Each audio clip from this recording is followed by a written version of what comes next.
Hello guys, कैसे हैं आप लोग? तो कैसे चल रहे एग्जाम्स की preparation? Yes, I am back with the name that classic literature lovers, sorry, classic way of learning को थोड़े टाइम के लिए हैक कर लिया गया, तो उसको वापस लेके आएंगे हम। उसके लिए मुझे आपकी हेल्प चाहिए होगी, डेफिनेटली मैं बताऊंगा एट द लास्ट वीडियो। पहले बात करते हैं एमईजी 17 के कौन कौन से टॉपिक आपको करके जाने फॉर योर अपकमिंग एग्जाम्स। तो आपने कहा सर, ये अपकमिंग एग्जाम जो है ना एमईजी 17 का, सर इसके डेज ज्यादा दूर नहीं है, तो हमें एक एक चीज को ऑन टिप करना होगा। Yes, here are the certain topics that you guys have to clear. So what are the expected question? Are we going to get all the expected questions soon? Definitely. Within 2 days, you will going to get all the videos regarding all expected question for your exam. So you guys, कहते हैं कमर की बेटी बांध के रखो, क्योंकि अब questions मिलने वाले हैं और तैयारी पूरी शुरू कर लेना. Those who want to join the crash course, guys, number screen पे आ रहा है, पीछे भी लिखा हुआ है नंबर, आप ज्वाइन कर सकते हो. Those who want to have the notes for the examination, yes, they can get the notes too. Come to the point. The first thing, सब बात करते हैं अमेरिकन ड्रामा. तो ड्रामा की बात करो तो I am not going to start from the beginning, मैं सीधा लास्ट से शुरू करूंगा, कि 3 क्वेश्चन कंफर्म लास्ट में. सबसे पहले absurd drama. Sir what is absurd? दिमाग में आता है एब्सर्ड, सर जिसका कोई सर पैर नहीं होता, मतलब बिना सर पैर के चल रहा है, कोई लॉजिक नहीं है, कुछ भी नहीं है, स्टोरी चल रही है. सर वेटिंग फॉर गॉडॉट पढ़ा होगा आपने. I hope that you guys have gone through waiting for Godot. कोई सर पैर नहीं था, स्टोरी चल रही थी, and you be able to understand it. तो आपने कहा sir absurd drama. Who is afraid of Virginia Woolf? Virginia Woolf बहुत डोमिनेंट राइटर यार, feminist critic, a rooms of one own. आपने कहा Virginia Woolf, sir Mrs Dalloways, these are certain works of Virginia Woolf. तो आपको on tip पहुंचे Virginia Woolf, the writing, the style, the essay and the major points that you need to keep in your mind for Virginia Woolf. तो सबसे पहले बात करेंगे absurd drama की. Absurd drama क्या होता है, उसके कॉन्सेप्ट को क्लियर करेंगे एंड बेसिक्स को फॉलो करें. So who is afraid of Virginia Woolf, पहला पॉइंट जो आपको ऑन टिप होना चाहिए.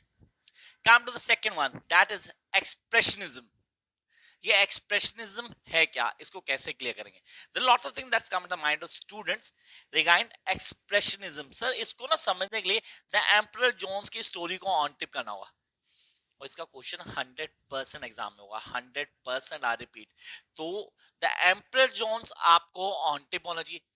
सब प्लॉट को समझ के character sketch and then the themes. Yes, the themes तीनों को क्लियर करना है. along with you will going to get the videos. तीनों की वीडियो मिलेंगी आपको, इसी वीक में मिल जाएंगी इसी चैनल के ऊपर. तो चैनल को सब्सक्राइब कर लेना. हाँ, इस चैनल को सब्सक्राइब कर लेना, शेयर करना उन सब के साथ जो एमईजी की प्रिपरेशन कर रहे हैं. ये वो सपोर्ट है जो मुझे आपसे चाहिए. इस चैनल को मैक्सिमम सब्सक्रिप्शन चाहिए, ताकि मैं कनेक्ट कर पाऊं अपने सारे स्टूडेंट के साथ, जो हैक्ड होने की वजह से मैं कनेक्ट नहीं कर पा रहा. ऑनेस्टली इस चैनल पे अभी सिर्फ 2 या 200 के आसपास ही कुछ सब्सक्राइबर होंगे, जो कि मेरे सब्सक्राइबर है 1,36,000. तो भाई बहुत फर्क है यार. But I am not here to say कि नहीं होगा, हो नहीं पाएगा, होगा, डेफिनेटली होगा. Will can make the difference again. So come to this point, the expressionism, the emperor Jones. Come to next one, evangelism. Sir ये एवेंगेटिज्म को हमने पढ़ा कहाँ पढ़ा? इंग्लिश ऑनर्स फाइनल ईयर में. इंग्लिश ऑनर्स फाइनल ईयर में आप सबने पढ़ा होगा, जिसमें मेरे पास था ग्लास मैगेरिया. सर ये भी पढ़ा था इंग्लिश ऑनर्स फाइनल ईयर में, पढ़ा था, साइंस फिक्शन में पढ़ा था. याद आया कुछ? मैं यूजली पढ़ा रहा हूँ अभी भी, तो यार आई नो ऑल दिस. तो मैं आप लोगों को बताऊंगा कि आपने वहां भी किया यार, और यहाँ भी करना है. तो वही कॉन्सेप्ट दोबारा यहाँ आता है, and we need to know each and every point. तो ये तो बिगिनिंग थी, जहां मैंने रिवर्स बिगिनिंग की. कुछ गलत तो नहीं किया, क्योंकि पेपर में सबसे पहले यही आना है यार. तो इसको अच्छे से कर लेंगे आप. Come to next one, contemporary and native American drama. The difference between contemporary and native American drama का कॉन्सेप्ट आपको क्लियर होना चाहिए.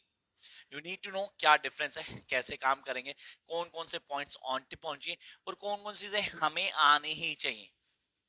बाय हुक और by crook you guys need to know each and every norm.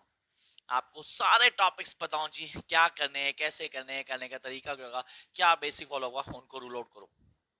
Jump to next one, musical theatre and its kind. Sir इसका एक question होता है पक्का, व्हाट इज म्यूजिकल, उसको डिफाइन करता है, उसके पॉइंट्स आते हैं, बार बार पेपर में क्वेश्चन पूछा जाता है. देन आफ्टर बैलन, इसका क्वेश्चन भी बनेगा. One question 100% out of this after ballism. Then royal tailors contrast as a farce. Farce पे भी एक क्वेश्चन आएगा. 3 क्वेश्चन मैंने यहाँ बोल दिए, 2 क्वेश्चन मैं ऊपर बोल चुका हूँ, 5 हो गए यार. मैं 7 से 8 क्वेश्चन बता रहा हूँ जो पेपर में आएंगे कंफर्म, टॉपिक्स यही बता रहा हूँ. I hope you are writing all this. Come to next one. Naturalism and realism, इसकी शॉर्ट मिल जाएगी आपको, नेचुरलिज्म पे भी और रियलिज्म पे भी, उसको फॉलो करना मत भूलना. Annihilation in the sun, sir ये है वो जिसका कंफर्म क्वेश्चन, 100% कंफर्म क्वेश्चन आएगा. Annihilation in the sun में से आपको आना ही चाहिए. Then the 20th century poetic drama. What is a poetic drama? And I'm talking about 20th century, so I need to clear what is poetry drama and what are the basic norms that we need to keep in mind. Concept strong करो, जितने strong करो चीजें आराम से clear होंगी. Last not the least, we have the revival of poetic drama by T.S. Eliot contribution. So ये भी 100% confirm paper में आएगा. 3, 4, 5, 6, 7 क्वेश्चन आपको बता देंगे. एग्जाम पेपर लीक कर रहा हूँ गाइस, तो तैयारी आपने करनी. मैं बता चुका हूँ क्वेश्चन कहाँ से आने, क्या टॉपिक होंगे, और जल्दी मैं आपको क्वेश्चन भी बताऊंगा कि ये क्वेश्चन जो आपको एग्जाम के लिए तैयार करें. Wish you all the best. Don't forget to like, share, and subscribe. And yes, do comment for the other students so that they can subscribe the channel immediately. Catch you very soon with a new video. Bye, guys.